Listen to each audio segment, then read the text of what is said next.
오늘 이 시간에 우리에게 주시는 말씀 사무엘하 13장입니다.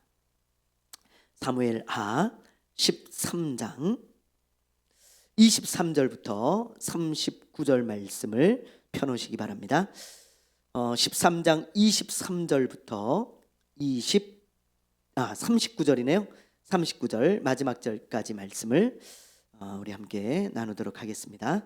자, 지난주에 암논이 이복 동생 다말을 겁탈하는 사건을 봤죠. 기억나시죠? 예. 짐승반도 못한 짓을 한 거예요. 그러자 다말의 친오빠인 이 압살롬이 아버지 다윗이 이 일을 어떻게 처리하나 지켜봅니다. 근데 다윗이 어떻게 처리를 합니까, 여러분? 예, 좀 실망스럽게 처리를 하고 말아요. 이 압살롬이 볼 때 너무너무 화가 나는 일이었어요. 예. 암논이 한 짓을 듣고 화는 내요. 화는. 근데 아무 조치를 하지 않는 거예요. 혼을 낸다든지 뭐 벌을 준다든지 뭐 공의롭게 어떤 심판을 해야 되잖아요. 엄청나게 나쁜 짓을 한 것이고 잘못을 저지른 거고 범죄인데, 이스라엘 중에도 이런 일이 없는데, 근데 이런 다윗의 자녀가 다윗의 집안에서 이런 엄청난 죄가 일어났으니 이걸 그냥 놔두면 되겠습니까? 근데 다윗은 큰아들 암논을 아마 편애했던 것 같아요. 그래서 화는 좀 나지만 아무 말도 하지 않습니다. 그래서 압살롬이 그걸 보고 아버지가 아무 말은 안 해? 그러면 내가 하지 뭐, 이런 마음을 가지고 복수의 칼날을 가는 거예요. 너무 무섭죠, 이런 게. 아버지가 안 해? 그래? 알았어, 내가 하지. 그렇게 생각을 하고 복수의 칼을 갈고 있습니다. 아주 치밀하게, 주도 면밀하게 복수를 계획하는 거예요. 그리고 딱 때가 되자 이제 드디어 실행에 옮기는 것입니다. 그 내용이 이제 오늘 말씀에 나와요. 자, 우리 23절 말씀 우리 한번 볼게요. 23절 읽어봅니다. 시작. 만 2년 후에 에브라임 곁 바알 하솔에서 압살롬이 양털을 깎는 일이 있음에 압살롬이 왕의 모든 아들을 청하고, 자, 여기 보면 만 2년 후에, 예, 압살롬이 양털을 깎는 행사를 하죠. 이 당시 양을 키우는 사람은요, 양털을 깎는 날이 잔칫날이에요. 잔칫날. 그러니까 농사로 말하면은 추수를 하는 때라 이 말이에요. 그 추수를 할 때 우리가 잔치를 하잖아요. 추석이라 그래서 똑같습니다. 양털을 깎을 때 잔치를 하는 거예요. 이웃들을 부르고 친구들을 부르고 가족들을 부르고 친척들을 불러가지고 거하게 잔치를 베푸는 그런 날이 양털을 깎는 날이죠. 아마 이 압살롬이 키우는 양떼가 바알 하솔에 있었나 봐요. 바알 하솔은 지금 잘 안 보이네요. 보니까, 자, 여기가 이제 예루살렘입니다. 다윗 왕궁이 여기 있고요. 그런데 여기 바알 하솔, 여기가 한 24km 정도 돼요. 그러니까 가까운 거리는 아닙니다. 24km면 아마 이 압살롬은 요 정도 되면 거사를 행하기에 아주 좋은 장소겠다라고 생각을 했던 것 같아요. 여기 이 정도 되면 아버지의 영향권으로부터도 이제 벗어나고 소식이 오고 가려면 꽤 멀잖아요. 그러니까 아마 여기서 거사를 행하기로 계획을 한 거죠. 이렇게 이제 계획을 하고, 여기는 이제 산지입니다. 양을 키우기 아주 좋은 풀이 많은 그런 산지예요. 그래서 여기서 이제 압살롬의 양을 키우고 있었는데 여기서 이제 거사를 행하기로 한 거죠. 그래서 이제 압살롬이 다윗에게 이런 부탁을 하는 거예요. 아버지, 이제 얼마 안 있으면 제 양의 양털을 깎습니다. 그래서 잔치를 하고 싶으니까 아버지와 신하들 그리고 우리 형제들을 다 불러서 좀 제가 거하게 한번 쏘겠습니다. 그러니 다 좀 참석해 주십시오. 그렇게 말을 하니까 다윗이요, 야야야, 네가 얼마나 된다고 그걸 우리를 다 초대를 하냐? 나하고 신하들 다 가면 너네들 거덜난다. 그러니까 우리는 안 가고 그냥 축복만 해줄게. 그러면 되지 않니? 그렇게 얘기를 하는 거예요. 압살롬은 아마 그걸 계산했을지 몰라요. 아빠가 분명히 안 올 거다. 아마 그걸 계산하고 그런 이야기를 했을 것 같아요. 제가 볼 때 지금 성경을 쭉 읽어보니까. 왜냐하면 아빠가 그런 얘기를 했을 때 만약에 진짜로 아빠가 오기를 원했다면 아빠 그러지 말고 괜찮아요. 뭐 한번 대접하는 건데 한번 대접. 그걸 계속 강권할 거 아니에요? 근데 아빠가 됐다. 그러니까 딱 거기서 끝이는 거예요. 더 이상 말하지 않아요. 그리고는 무슨 말을 하는가? 이런 부탁을 합니다. 자, 우리 한번 볼게요. 26절, 27절 한번 읽어보겠습니다. 시작. 압살롬이 이르되 그렇게 하지 아니하시려거든 청하건대 내 형 암논이 우리와 함께 가게 하옵소서. 왕이 그에게 이르되 그가 너와 함께 갈 것이 무엇이냐 하되 압살롬이 간청하매 왕이 암논과 왕의 모든 아들을 그와 함께 그에게 보내니라. 네, 뉘앙스를 좀 아시겠죠? 자, 이런 부탁을 하잖아요. 아버지, 그럼 아버지가 못 올 것 같으면 큰형 암논이라도 좀 보내주세요. 아버지를 한 번 더 간청하는 것이 아니고 아버지가 못 온다 그러니까 그럼 아버지는 됐고 큰형은 꼭 오게 해주세요. 암논 첫째잖아요. 오게 부탁을 하는 거예요. 그러니까 다윗이 조금 거기서 눈치를 채긴 했어요. 이 성경에 보면 묻잖아요. 아니 왜 네 형을 꼭 오라 그러냐. 왜냐하면 이 다윗은 암논과 압살롬이 사이가 좋지 않다는 것을 알고 있어요. 그 사건을 알고 있으니까. 근데 왜 암논을 부르냐 이렇게 묻자 27절에 보면 아무런 언급이 없어요. 그냥 압살롬이 다윗에게 간청을 해서 다윗이 허락했다 이렇게 나와 있는데 제가 볼 때는요 아마 이렇게 간청을 한 것 같아요. 아버지도 안 오는데 아버지를 대신해서 아니 우리 형제 대표라도 와야 되지 않겠습니까? 아버지도 안 오고 형도 안 오면 저 서운합니다. 진짜. 제 잔치하는데 아무도 안 오겠다고요? 그러실 수가 있습니까? 그러니 형은 꼭 좀 아빠가 부탁을 해서라도 강권을 해서라도 보내주세요. 막 이러면서 강권을 했던 것 같아요. 그러니까 다윗이 마지못해 허락을 하잖아요. 그래 알았다. 그럼 내가 그럼 보낼게. 그러면 그렇게 이제 일이 된 거죠. 그리고는 뒤돌아서 가면서 압살롬의 미소가 보이더라고요. 저는 묵상하는데 씩 웃는 거예요. 됐다. 무서운 거예요. 미저리 같아요. 복수를 꿈꾸는 사람이 이렇게 무섭습니다, 여러분.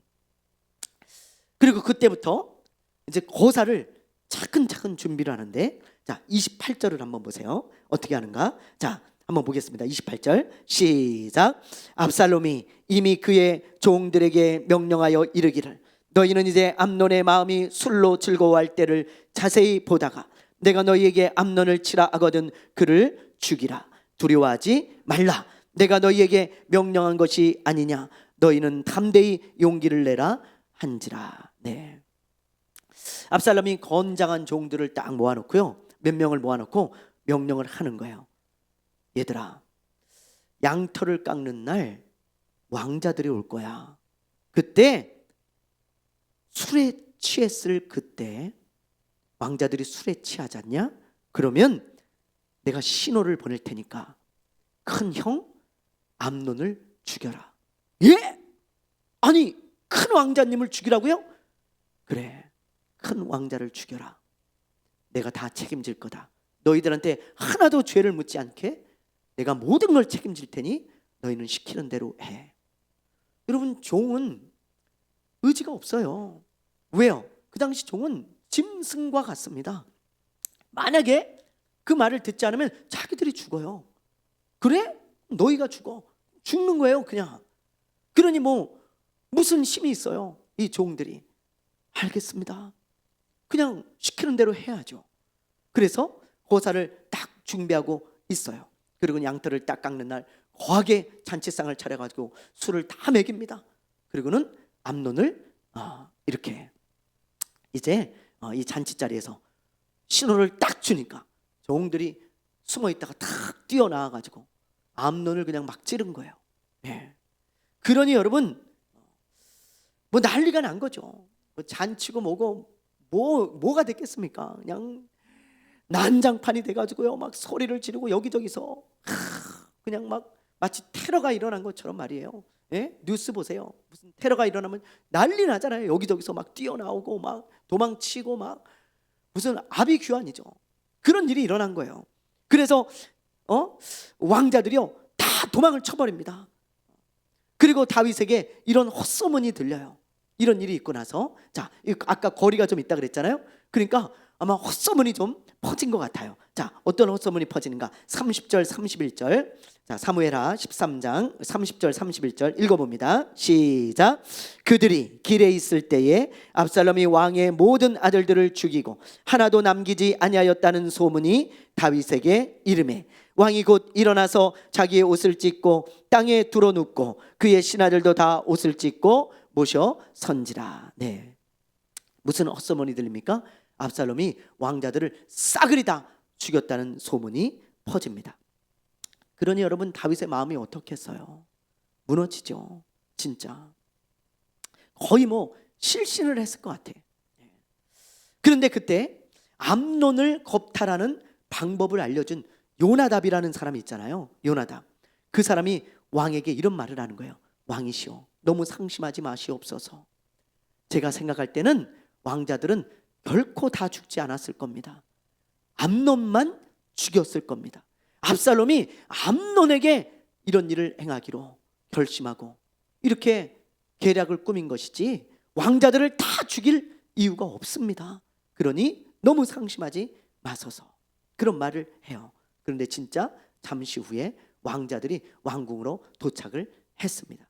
그러자 다윗이 왕자들과 부둥켜 안고요 막 우는 거예요. 여러분, 왜 울었을 것 같아요? 왜 울었을 것 같아요? 암논이 죽은 것 때문에도 울고, 또 하나는 왕자들이 그래도 살아있어서 또 그것 때문에 또 안도의 한숨을 쉬며 흐느껴 우는 거예요. 왜 우리 가정에 이런 일이 일어났을까? 우리는 알잖아요. 다윗의 범죄로 말미암아 죄값을 치르고 있는 겁니다. 자, 그리고 압살롬은 이제 어떻게 되는가? 이렇게 형을 찔러 죽이고, 자, 37절부터 39절 우리 한번 읽어볼게요. 37절부터 39절 시작. 압살롬은 도망하여 구슬 왕 암미울의 아들 달메에게로 갔고 다윗은 날마다 그의 아들로 말미암아 슬퍼하니라. 압살롬이 도망하여 구슬로 가서 거기에 산지 3년이라. 다윗 왕의 마음이 압살롬을 향하여 간절하니 암논은 이미 죽었으므로 왕이 위로를 받았음이더라. 아멘. 압살롬이 어떻게 합니까? 도망을 치죠. 형을 죽이고. 왜냐하면 살인자는 원래 율법에 의하면 죽어야 돼요. 고의로 살인을 저지른 사람은 죽어야 돼. 이건 철저히 계획적인 살인입니다. 왕자니까 살았지, 안 그러면 이거 잡아서 죽여야 되는 거예요. 그래서 이제 어떻게 합니까? 아버지한테 붙잡히면 또 죽을 수도 있고, 또 그러니까 법대로 또 하면 도망을 칠 수밖에 없죠. 어디로 도망을 가냐? 이렇게 살인죄를 저지르고 그술이라는 곳으로 이제 도망을 가는 거예요. 아람 쪽에 속한 작은 나라인데요. 이 그술이 이 솔로몬하고 굉장히 연관이 많아요. 무슨 연관이 있는가? 자, 여러분 요거 한번 보세요. 사무엘하 3장 3절 우리 한번 읽어볼까요? 시작. 둘째는 길리압이라 갈멜 사람 나발의 아내였던 아비가일의 소생이요, 셋째는 압살롬이라 그술 왕 달메의 딸 마아가의 아들이요. 이거 다 설명했던 거거든요. 제가 다윗의 자녀들을 쭉 사무엘하 3장에서 설명을 하면서 셋째가 압살롬이잖아요. 그렇죠? 자, 셋째가 압살롬인데 그술 왕 달메의 딸 마아가의 아들이에요. 자, 보세요. 요거 여러분, 아히노암의 아들 첫째 암논, 둘째 아비가일의 아들 길르압, 셋째가 이 마아가, 지금 금방 읽은 마아가의 아들 압살롬과 또 딸 다말입니다. 그러니까 압살롬은 셋째죠. 암논은 첫째고, 그리고 길르압은 일찍 죽어요.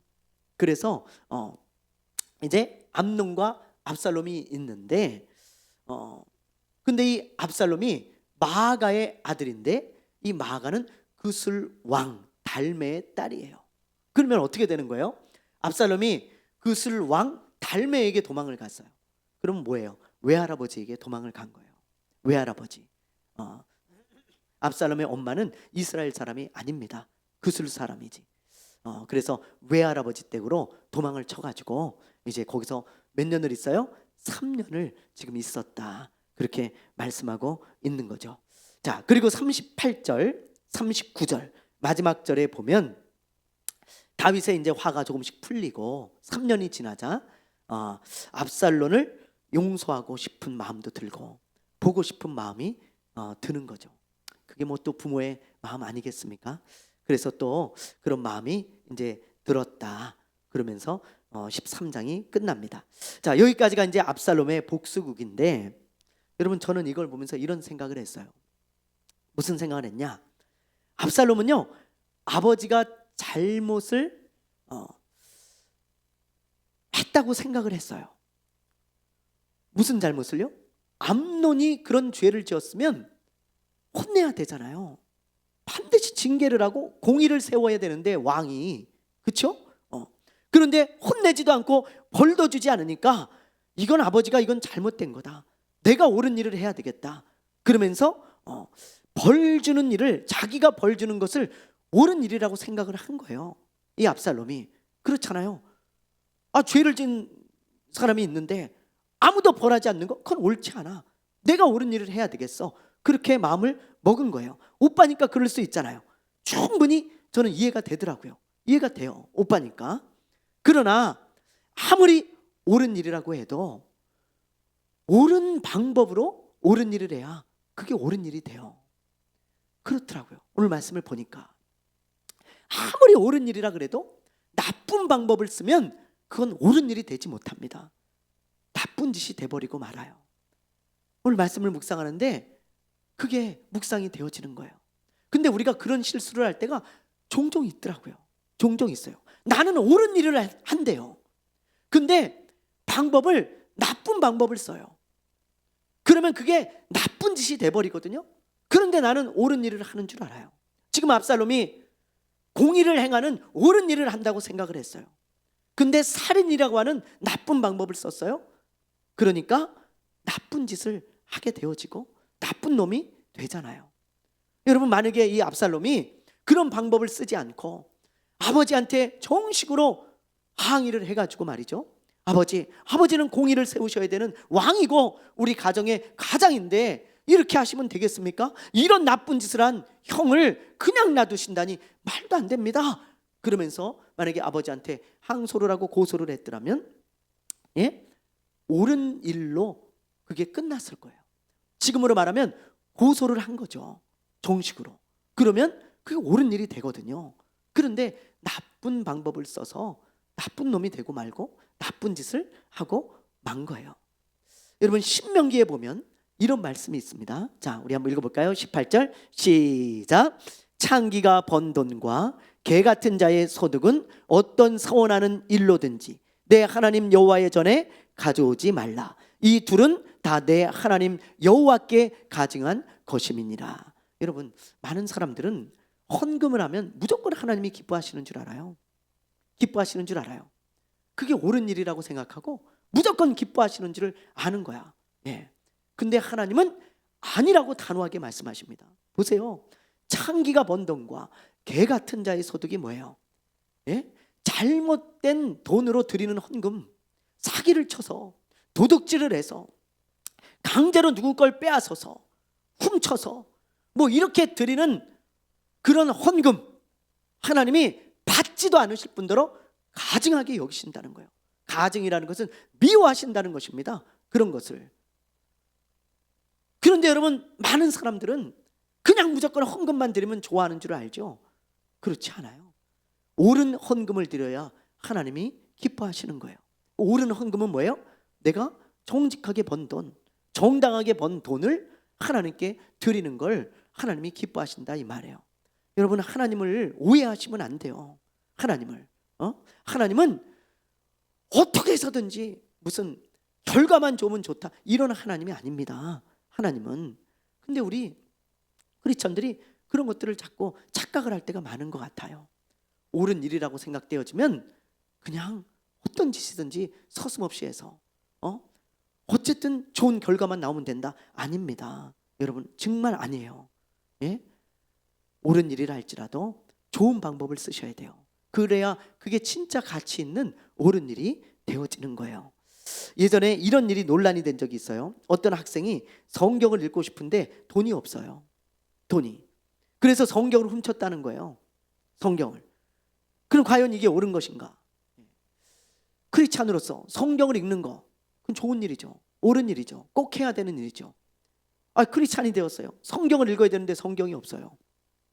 그 성경을 읽어야 되는 건 옳지만 만약에 방법을 훔치는 방법을 선택한다? 그건 나쁜 짓이 돼버리는 거예요. 그건 도둑질이 돼버리잖아요. 정당화될 수 없는 거예요, 여러분. 그런데 종종 크리스천들이 그런 생각을 할 때가 있어요. 성경을 훔친 거니까 얼마나 성경을 읽고 싶었으면 그랬겠나. 성경 읽는 거 좋은 거니까 괜찮아. 안 괜찮아요, 여러분. 도둑질입니다. 도둑질. 그러므로 크리스천은 옳은 일을 할 때 압살롬처럼 하면 안 돼요. 꼭 명심하셔야 됩니다. 나쁜 방법으로 옳은 일을 한다면 그건 옳은 일이 될 수 없어요. 옳은 방법으로 옳은 일을 해야 옳은 일이 된다는 거 꼭 기억하셔야 되는 거예요. 압살롬이 옳은 일을 한답시고 나쁜 짓을 하니까 도망쳐서 범죄자가 되어서 숨어 지낼 수밖에 없잖아요. 똑같습니다, 여러분. 자, 이렇게 이제 압살롬이 살인을 하고 외가로 도망을 가서 3년을 살게 되어지는데 그 이후에 이제 어떤 일이 일어나는가, 그 내용을 14장을 통해서 우리가 보게 되어지는 거예요. 자, 1절부터 3절을 읽어볼게요. 자, 1절부터 3절 읽습니다. 시작. 수르야의 아들 요압이 왕의 마음이 압살롬에게로 향한 줄 알고 드고아의 사람을 보내 거기서 지혜로운 여인 하나를 데려다가 그에게 이르되 청하건대 너는 상주가 된 것처럼 상복을 입고 기름을 바르지 말고 죽은 사람을 위하여 오래 슬퍼하는 여인같이 하고 왕께 들어가서 그에게 이러이러하게 말하라고 요압이 그의 입에 할 말을 넣어 주니라. 어떤 일이 일어납니까? 요압이 가만히 보니까요, 다윗이요 압살롬을 너무 그리워하는 거예요. 그렇잖아요. 암놈 죽었어요. 첫째 아들. 둘째 죽었어요. 길르압. 셋째가 이제 있는데 이 압살롬이 살인자가 되어서 저 외할아버지 댁에 도망가서 3년을 지금 살고 있어요. 그 다윗이 이제 조금씩 화가 누그러지니까 보고 싶기도 하고 걱정도 되는 거예요. 이놈이 거기서 어떻게 살고 있나, 제대로 살고나 있나, 아니면 뭐하고 살고 있나, 이제 좀 오라 그럴까, 뭐 이런 걱정과 고민이 있었을 거예요. 근데 이제 요압은 왕 앞에 이제 출입을 하는 사람이니까, 그렇죠? 왕의 뭐 측근이니까 그런 걸 다 이제 캐치를 한 거죠. 그래서 요압이 압살롬을 좀 돌아오게 해야 되겠다. 왕이 저렇게 보고 싶어 하니까 뭐 그런 마음이 있었던 것 같아요. 그리고 또 뭐 정치적인 또 목적도 있었다고 합니다. 뭐 학자들의 말에 의하면 이제 압살롬이 왕위를 계승받을 유력한 자잖아요. 첫째, 둘째가 없어요. 셋째가 압살롬이에요. 그러니까 요압은 이게 계산이 빠른 사람이라, 그러니까 압살롬 편에 딱 쓰면 나중에 나한테도 뭔가 좀 떨어지겠지, 뭐 이런 계산도 했다라고 학자들이 뭐 얘기를 하는데, 뭐 그것까지는 잘 모르겠습니다. 만약에 정치적인 어떤 그런 계산이 빠른 사람 같았으면 그렇게 했겠지만, 뭐 지금 이제 성경상으로는 다윗의 그런 마음을 보고 압살롬을 데려오려고 했다, 뭐 그렇게 이제 말씀하고 있어요. 어쨌든 자, 어떤 일을 벌이냐면 이제 한 여자에게 이런 지시를 하는 거예요. 네가 이차 저차 해서 내가 왕에게 압살롬을 좀 데려오라고 말하고 싶은데 네가 왕한테 가서 이렇게 말해서 왕을 좀 설득해라. 그러면서 어떻게 해야 되는지 다 가르쳐 준 거예요. 그래서 이 여인이 다윗을 찾아갑니다. 그리고는 아주 정말 억울한 일을 당하고 반드시 왕이 해결해 줘야 될 그런 일이 있는 것처럼 그렇게 왕을 찾아가요. 그 이야기가 4절부터 20절인데 너무 기니까 제가 이제 이야기를 그냥 좀 해드리도록 그렇게 할게요. 자, 이 여인이 다윗에게 이러는 거예요. 임금님, 제 이야기를 꼭 좀 들으시고 저의 부탁을 제발 좀 들어주십시오. 뭔데? 저는 과부입니다.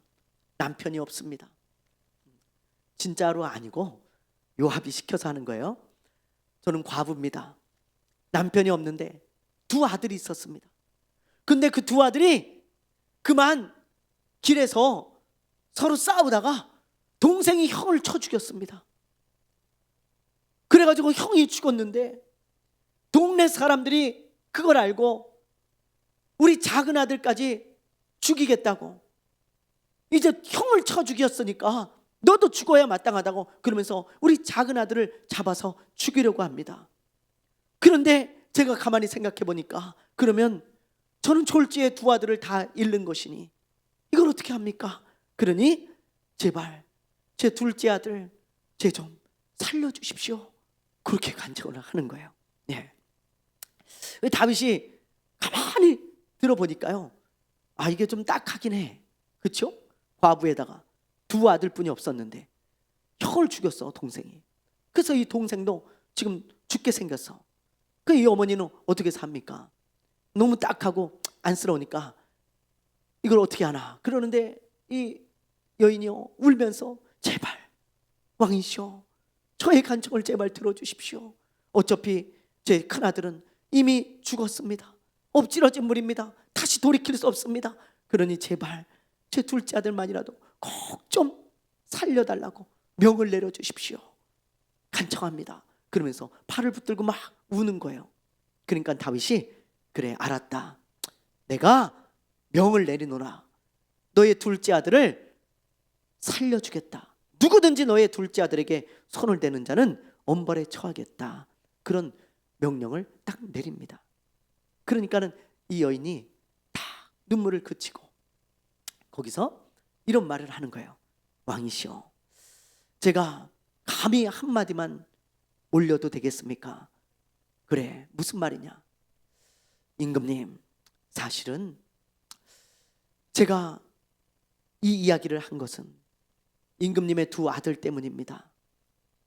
압살롬이 임금님의 큰아들 암놈을 죽이고 지금 멀리 도망쳐서 저 외할아버지 댁에 있지 않습니까? 그런데 어차피 제가 아까 얘기한 것처럼 큰아들은 죽었습니다. 다시 돌이킬 수 없습니다. 엎질러진 물입니다. 그런데 작은 아들인 그 압살롬까지 죽어서야 되겠습니까? 산 사람은 살아야 되지 않겠습니까? 이제 그를 용서하고 살려주는 것이 어떻습니까? 돌아오게 하는 것이 어떻습니까? 그렇게 이야기를 하는 거예요. 예. 그러자 다윗은요 눈치를 챘어요. 왜냐하면 이 여인은 자기하고 아무런 관계가 없는 여인인데 그걸 다 알고 있고 그런 부탁을 하는 걸 봐서 이 여인이 한 게 아니라는 걸 안 거예요. 그래서 다윗이 이런 말을 해요. 누가 너한테 그런 말을 했냐? 혹시 요압이냐? 예, 요압 장군이 저한테 부탁을 했습니다. 알았다. 그러면서 다윗이 요압을 불러요. 그리고 이렇게 이야기를 합니다. 자, 우리 21절부터 23절 한번 볼게요. 21절부터 23절 읽습니다. 시작. 왕이 요압에게 이르되 내가 이 일을 허락하였으니 가서 청년 압살롬을 데려오라 하니라. 요압이 땅에 엎드려 절하고 왕을 위하여 복을 빌고 요압이 이르되 내 주 왕이여 종의 구함을 왕이 허락하시니 종이 왕 앞에서 은혜 입은 줄을 오늘 아시나이다 하고 요압이 일어나 그슬로 가서 압살롬을 데리고 예루살렘으로 오니. 네, 왕이 허락을 하죠. 그래서 압살롬을 데리고 옵니다. 그런데 다윗은 엄청난 비극이 일어날 줄을 꿈에도 생각하지 못했어요. 자, 어떤 일이 일어나는지는 이제 다음 주에 우리가 보게 되어지고, 오늘은 24절 말씀을 우리가 나누고 마칠 건데요. 24절을 읽다가 제가 좀 당황스러웠어요. 자, 한번 봅시다. 24절 읽어봅니다. 시작. 왕이 이르되 그를 그의 집으로 물러가게 하여 내 얼굴을 볼 수 없게 하라 하매 압살롬이 자기 집으로 돌아가고 왕의 얼굴을 보지 못하니라. 다윗이 압살롬을 봅니까 안 봅니까? 안 봐요. 쳐다도 안 봅니다. 꼴 보기 싫다는 거예요. 무려 2년 동안이나요 쳐다보지도 않아요. 왕 앞에 오지도 못하게 합니다. 압살롬은 왕궁 출입 금지령을 내렸어요. 그래서 오지도 못하는 거예요. 다윗은 압살롬을 데려오라고는 했지만 보지 않아요. 2년 동안. 저는 이걸 보면서 한 가지 깨달은 게 있어요. 지난번에 다윗의 범죄를 보면서요, 왜 우리가 죄를 두려워해야 되는지 3가지 이유에 대해서 제가 말씀드렸잖아요. 첫째, 죄는 왜 두려워해야 합니까? 반드시 드러나기 때문이에요. 죄는. 그렇죠? 너는 은밀히 행하였으나 나는 대낮에 많은 사람들 앞에서 너희의 죄를 드러낼 것이다. 하나님이 그러셨잖아요. 죄는 반드시 드러나요. 그래서 우리가 죄를 두려워해야 된다 그랬어요. 두 번째, 죄는 반드시 죄값을 치러야 합니다. 받아요. 다윗이 지금 죄값을 받고 있잖아요. 하나님 뭐라 그러셨어요? 너의 집에 칼이 끊어지지 않을 거다. 지금 계속 칼부림이 납니다. 다윗의 집에. 그리고 마지막 3번째로, 죄는 하나님의 영광을 가린다 그랬어요. 그렇죠? 나단이 와서 이런 말을 하잖아요. 왕이 범죄를 해서 원수 마귀로 하여금 하나님을 욕되게 하고 당신을 욕되게 할 수 있는 기회를 얻게 했다. 그런 말을 하죠. 그러니까 죄는요, 하나님의 이름을 욕되게 하는 거예요. 그렇죠? 야, 너 예수 믿는 자라며, 하나님이 살아계신데 너 그런 짓 할 수 있어? 야, 네 하는 짓 보니까 하나님 안 계신 것 같아. 하나님 계십니까? 뭐 이런 모욕적인 발언을 다윗 때문에 듣게 된 거예요. 그러니까 여러분, 이런 3가지 이유 때문에 죄를 우리가 두려워해야 되는데, 오늘 말씀해 보니까 또 한 가지 이유를 발견하게 됐어요. 또 한 가지 이유가 있더라고요. 보니까 무슨 이유인가? 다윗이 압살롬을 보지 않잖아요. 그렇죠? 관계가 깨진 거예요. 여기 보면 어떤 사람이 지금 벽을 이렇게 쫙 그려놨어요. 이게 다윗이고 이게 압살롬입니다. 굉장히 의미 있는 그림이죠. 벽이 생겨버린 거예요. 다윗과 압살롬 사이에. 원래는 그러지 않았어요. 담이 하나도 없었습니다. 아버지와 아들이 서로 끌어안고, 다윗이 압살롬을 볼 때 항상 사랑스러운 얼굴을 가지고 쳐다보고, 압살롬이 다윗의 이야기를 듣고 다윗이 압살롬의 이야기를 듣고, 내가 네 아내, 네가 내 아내. 아주 아름다운 부자 관계였죠. 그런데 압살롬이 범죄하고 난 이후에 벽이 생긴 거예요. 관계가 끊어진 것입니다. 관계가 깨진 것입니다. 여러분, 죄가 그렇습니다. 범죄를 하잖아요. 그러면 하나님과의 관계가 다 깨져요. 하나님과 친밀했던 것들, 하나님이 나를 바라보실 때 아름답게 바라보시고 기쁨으로 즐거움으로 바라보던 그 얼굴을 돌이키시는 거예요. 그리고 하나님과 나 사이에 벽이 생깁니다. 벽이. 그래서 이사야서에 보면 이런 말씀이 있죠. 이런 말씀이, 자, 우리 한번 읽어볼까요? 이사야서 시작. 오직 너희 죄악이 너희와 너희 하나님 사이를 갈라놓았고 너희 죄 때문에 주님께서 너희에게 얼굴을 돌리셔서 너희의 말을 듣지 않으실 뿐이다. 새 번역인데요. 보세요. 너희 죄악이 너희와 너희 하나님 사이를 갈라놓았어요. 벽을 쳤다 이 말이에요. 그리고 너희 죄 때문에 주님께서 너희에게서 뭘 돌려요? 얼굴을 돌리셔서 너희의 말을 듣지 않으신다. 아까 그 그림과 똑같잖아요. 그렇죠? 갈라졌어요. 하나님과 우리 사이가. 그리고 하나님이 얼굴을 돌리고 보지를 않는 거예요. 여러분, 그게 뭐 때문에 그래요? 죄 때문에 그렇다는 거예요. 그래서 우리가 죄를 두려워해야 하는 것입니다. 에스겔서 10장에 보면 에스겔이 한 환상을 봐요. 어떤 환상을 보느냐? 성전에 하나님의 영광이 가득한 거예요. 하나님의 영광이. 그런데 그 하나님의 영광이 점점 떠오르더니, 성전에서 떠오르더니 성전을 아예 떠나버립니다. 하나님의 영광이. 그 모습을 에스겔이 환상으로 보는데요, 너무너무 안타까운 거예요. 하나님의 영광이 성전에서 떠나면 안 되는데 이걸 어떡하지? 근데 하나님의 영광이 점점 떠나더니 완전히 사라져 버렸어. 그러니까는 에스겔이 그 모습을 보면서 대성통곡하며 울죠. 여러분, 그 왜 하나님이 함께하던 그 놀라운 성전이, 하나님의 영광이 떠나버린, 하나님이 떠나버린 그런 장소가 되었을까요? 예? 에스겔서 10장에 보면 우상을 섬기는 죄와 불순종의 죄 때문이라는 것입니다. 우상으로 더럽혀진 성전, 하나님이 얼굴을 돌려버리시는 거예요. 얼굴을. 여러분, 이 우상을 섬기는 죄, 밤낮 불순종하는 죄, 이것 때문에 하나님이 더 이상 꼴도 보기 싫다는 거예요. 너희들. 그리고는 얼굴을 돌이키셔서 떠나버리셨어요. 여러분, 우리 크리스천들이 왜 죄를 조심해야 될까요? 아까 말한 세 가지 이유도 있지만 하나님과의 관계가 깨어지는 거, 그건 너무 비참한 일입니다. 그렇죠? 우리가 로마서 읽기 할 때도 우리가 배웠지만 하나님과 우리 사이에 화평이 있잖아요. 그게 하나님의 자녀죠. 근데 죄를 통해서 하나님과의 관계가 깨어져 버리면 하나님과의 화평이 금이 가는 거예요.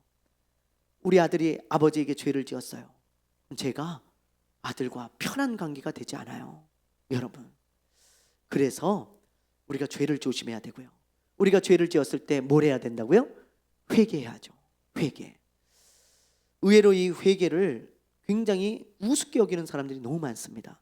그러나 여러분, 이 회개는 우리 크리스천들에게 주신 가장 좋은 선물이에요.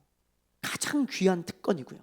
하나님과 우리와의 관계가 금이 갔을 때 그 관계를 다시 회복하고 그 관계를 메꿀 수 있는, 벽을 허물어 버릴 수 있는 그런 가장 강력한 도구가 회개입니다. 회개. 아버지 잘못했어요. 우리 시우가 저한테 잘못을 하고, 아버지 잘못했어요. 아빠 죄송해요. 관계가 허물어졌던 게 다시 회복이 되어지고 담이 허물어지는 거예요. 여러분, 똑같아요. 우리가 하나님 앞에 회개할 때 하나님이 깨어졌던 관계를 다시 회복시켜 주시고 우리를 돌아온 탕자처럼 끌어안아 주실 줄로 믿습니다. 여러분, 그래서 우리가 이 회개가 너무너무 중요하고요. 또 하나님과의 관계가 깨어지지 않도록 우리가 범죄하지 않는 것, 또 죄를 두려워할 줄 아는 것, 그게 너무너무 중요한 것입니다. 다윗도 범죄에서 하나님과의 관계가 깨졌다가 회개를 통해 회복됐죠. 그런데 압살롬은 지금 이제 보시면 아시겠지만 회개하지 않아요. 이놈은 하나님께도 회개하지 않고 다윗에게도 용서를 구하지 않습니다. 그러니까 하나님과의 관계도 다 깨지고 또 다윗과의 관계도 다 깨져나가는 것을 보게 되어지죠. 여러분, 오늘 이 말씀을 보면서요, 언제나 나의 삶을 돌아보고 회개할 줄 알고 또 사람에게도 용서를 구할 줄 알 때 관계가 회복되는 것입니다. 꼭 잊지 마시고 오늘 말씀을 기억하시기를 바랍니다. 우리 시간에 잠시 기도하겠습니다. 하나님, 제가 죄를 두려워하게 해주십시오. 죄를 우습게 여기지 말게 해주시고 하나님